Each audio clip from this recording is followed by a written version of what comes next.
Messi মানে Lionel Messi mail করেছে বিধাননগরের police কমিশনারকে। কারণ যুব ভারতী যে কাণ্ডটা ঘটেছিল মেসির সে স্ক্যাম ঘটনাটা, সেই কাণ্ডে সেই স্ক্যামের ঘটনাটায় অরূপ বিশ্বাসকে দায়ী করলেন সেই হ্যাটট্রিকের নায়ক। ভাবতে অবাক লাগছে আমাদের যে অরূপ বিশ্বাস যেভাবে মন্ত্রী হয়ে মেসিকে খামচে ধরলেন, কোমরে জড়িয়ে ধরলেন, সাধারণ মানুষ বা যারা মিমার আছে ট্রোল করছে ফেসবুকে, সব ঠিক আছে, কিন্তু মেসিও যে সেই কোমরে হাত দেওয়া বা খামচে ধরা এটাতে তিতিবিরক্ত, তার এই মেলটার মাধ্যমে অনেক কিছু পরিষ্কার হয়ে যাচ্ছে। ঘটনাটা ঠিক কি ঘটেছে? ঘটনাটা এটাই ঘটেছে যে লিওনেল মেসিদের তরফ থেকে মেল মারফত একটা অভিযোগ জানানো হয়েছে যে বিধাননগর পুলিশ কমিশনারেটে যে গত ডিসেম্বরে যুব ভারতে কাণ্ডের জন্য তারা সরাসরি অরূপ বিশ্বাসকে দায়ী করছেন। বিধাননগরের পুলিশ কমিশনারকে মেল করেছেন মেসির দলেরই একজন। তিনি ডিসেম্বরের গড ট্যুর এ মেসির পরামর্শদাতা হিসেবে ছিলেন এবং সেদিন যুব ভারতীতে তিনি নিজেও এসেছিলেন মেসির সাথে পরামর্শদাতা হিসেবে। ওই ইমেলে লেখা হয়েছে কি, যে বাংলায় যেটা দাঁড়ায় সেটা হচ্ছে ক্রীড়ামন্ত্রী অরূপ বিশ্বাস মাঠে ঢোকার পরেই যাবতীয় ঝামেলার সূত্রপাত।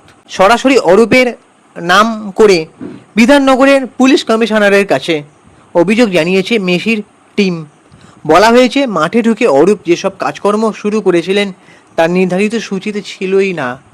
মানে একটা তালিকা করা হয়েছিল যে কি হবে, কিভাবে মেসি পুরো যুব ভারতে ক্রীড়াঙ্গনটা ঘুরবেন, বা আরও যারা দর্শক আছে মানে যারা হাজার হাজার টাকা দিয়ে যারা টিকিট কেটে এসেছে শুধুমাত্র মেসির প্রতি একটা ইমোশন ভালোবাসা নিয়ে। আমি বলবো না যে তারা কেন এত হাজার টাকার টিকিট কেটেছিল। দেখো, ইমোশন ভালোবাসা থাকতেই পারে, সেটা তার ব্যক্তিগত অধিকার, সেটা নিয়ে আমাদের বলা এখানে সাজে না।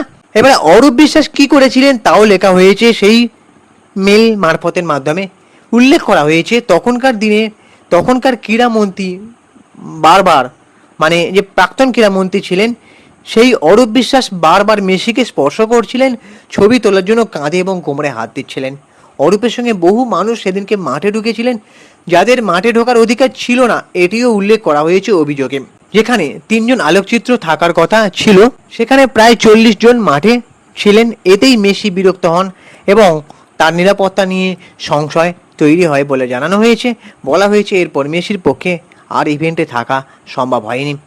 মেসির দলের পক্ষ থেকে এটাও জানানো হয়েছে যে ওই ট্যুরে যিনি আয়োজক ওই শতদু দত্তের নিয়ন্ত্রণে ছিলই না বিষয়টি। বলা হয়েছে যে মেসি তাড়াতাড়ি যুব ভারতী ছাড়ার জন্য শতদুকে কোনোভাবেই দায়ী করা যাবে না। এই নিয়ে শতদুর সঙ্গে যোগাযোগ করা হলে তিনি বলেন যে এটা অবশ্যই তদন্তে সাহায্য করবে। মেসির টিমের তরফ থেকে যে মেলটা এসেছে সেটা তদন্তে নাকি সাহায্য করবে বলে তিনি জানিয়েছেন, যেটা আমরা নিউজ মিডিয়ার তরফে বিভিন্ন জায়গায় দেখতে পাচ্ছি খবর। মেসির কলকাতা সফরে বিশৃঙ্খলার ঘটনায় যে অরূপ বিশ্বাসের বিরুদ্ধে একের পর এক অভিযোগ এনেছেন শতদ্রু।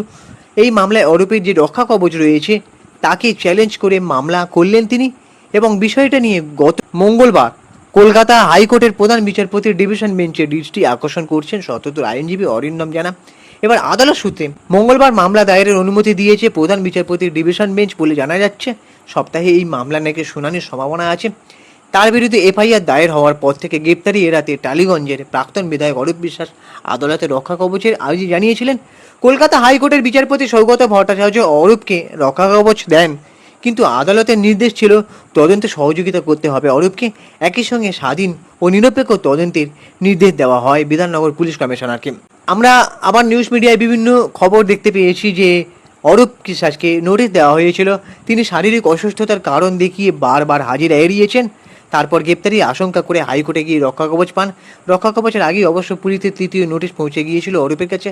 এবার এটাও আমরা নিউজ মিডিয়া মারফত দেখতে পেয়েছিলাম যে অরূপ বিশ্বাস মানে তাকে পুলিশ খুঁজছে, তিনি নাকি ফোন বন্ধ করে তার লোকেশন নাকি ট্যাগ করা যাচ্ছে না, এমনটাও আমরা খবরে দেখেছিলাম। তবে এই যে শতদু দত্ত, এনার একটা ইন্টারভিউতে আমরা পড়েছিলাম যেখানে শতদু দত্ত বলেছিলেন যে যখন মানে শতদু দত্তকে যখন সবাই করছে জেরার মুখে পড়তে হচ্ছে, মানে অসন্তোষ প্রকাশ করছে মানুষ, তখন কিন্তু মেসি নাকি বলেছিলেন যে ওর দোষ কি, মন্ত্রীকে ডাকুন। ঠিক আছে, আবার নাকি মেসি তিনি শতদ্রু দত্তকে আগেও জানিয়েছিলেন যে তিনি কোনো সহযোগিতা করবেন কিনা। শতদ্রু দত্ত নাকি সেখানে কিছু জানাননি। তবে এবারে ডাইরেক্ট তিনি মেসি নিজে উদ্যোগ নিয়ে মেল করেছেন, মানে তার তরফ থেকে, তার টিমের তরফ থেকে করা হয়েছে।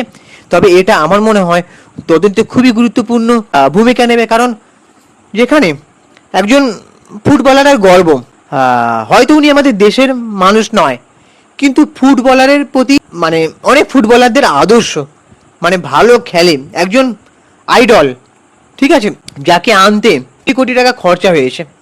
দুঃখের বিষয়টা কি জানেন, আমাদের কলকাতার বাইরে যে হায়দ্রাবাদ, মুম্বাই, সেখানে কিন্তু তিনি ফ্রিলি খেলে বেরিয়েছেন, সেখানে কোনো ঝামেলাই হয়নি। আর আমরা দেখেছিলাম বিভিন্ন মাধ্যমে যে মন্ত্রী অরূপ বিশ্বাস বিভিন্ন লোকজনকে তিনি জোর করে ফটো তোলানোর চেষ্টা করছিলেন, শতদ্রু দত্ত বারবার বাধা দেওয়া সত্ত্বেও তিনি নিজের লোকে কোথাও একটা সুযোগ দিয়ে দিচ্ছিলেন ফটো তোলার জন্য, এটা আমরা দেখেছিলাম। তো এই মন্ত্রী অরূপ বিশ্বাসের বিরুদ্ধে অনেক অভিযোগ আছে, অনেক কিছু অভিযোগ আছে। বিশ্বাস দাস দু ভাই মিলে টলিউডের অনেক রকম কীর্তি আছে। তবে আমার কাছে প্রশ্ন হচ্ছে, ক্ষমতায় থাকলে কি মানে এই জিনিসগুলো চলে? তবে আমি যেটা বলছিলাম যে ফুটবলার, একজন বড় ফুটবলার মেসি, সারা ওয়ার্ল্ডের আইকন, সে যখন এই মেলটা করেছে, আমার মনে হয় তদন্তে খুবই গুরুত্বপূর্ণ ভূমিকা নেবে।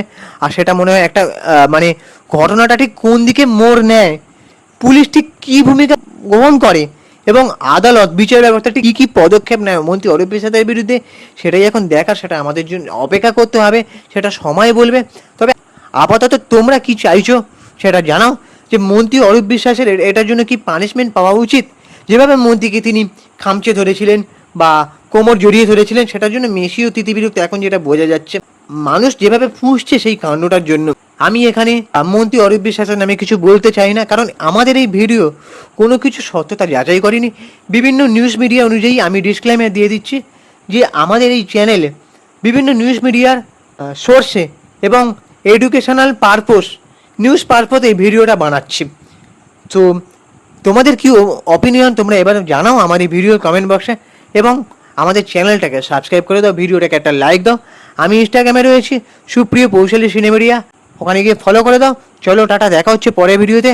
জয় হিন্দ, বন্দে মাতরম।